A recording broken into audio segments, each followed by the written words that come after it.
I'm Dr. Sunnu Dani from the SRCC Children's Hospital, managed by Narayana Health. World Malaria Day brings us awareness of the problem of malaria that is still all around the world, especially in India, Africa, and a lot of countries in Southeast Asia. Malaria, although highly treatable, can bring devastating consequences to some children and even adults. However, malaria is quite preventable.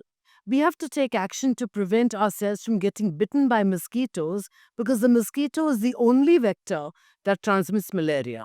It is not transmitted from patient to patient. How do we prevent ourselves from getting bitten by the mosquito? These are usually night biters and they come out during the evening hours at dusk. So, windows should be closed at that time. Try to keep netting on your windows. Children who go out to play should wear long sleeves. And now there are a lot of anti mosquito medications that can be applied safely. There are tiny patches that can be put on the clothes. There are ankle patches because the mosquito tends to bite the ankles. So these are very safe, even for small children, and should be used when children go out to play. How do we find out if we've got malaria and how do we treat it? Malaria gives fever almost always, but there can be many other manifestations also. If your child has high fever with chills and rigors, or is feeling very unwell, or is looking pale, then it won't look like a viral infection and might need to be tested for malaria.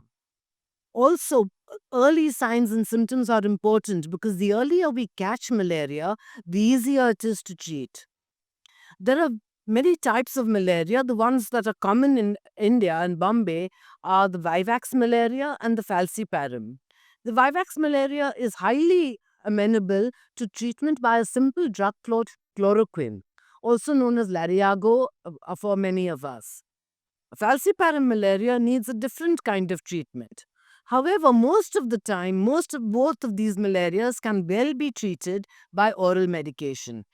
Hence, it is important to see your doctor as early as you suspect that your child may have malaria, bitten by a mosquito, other family members having malaria, a lot of mosquitoes in the region. The last thing that you should do if your child has malaria is inform the municipal corporation in your area, the ward of your area, so that they can come and start fogging. And that helps prevent the breeding of mosquitoes in your area. So remember to take your child early to any doctor if there is high fever, the child is not looking well, or if in any way you feel that there is a possibility of malaria. Thank you.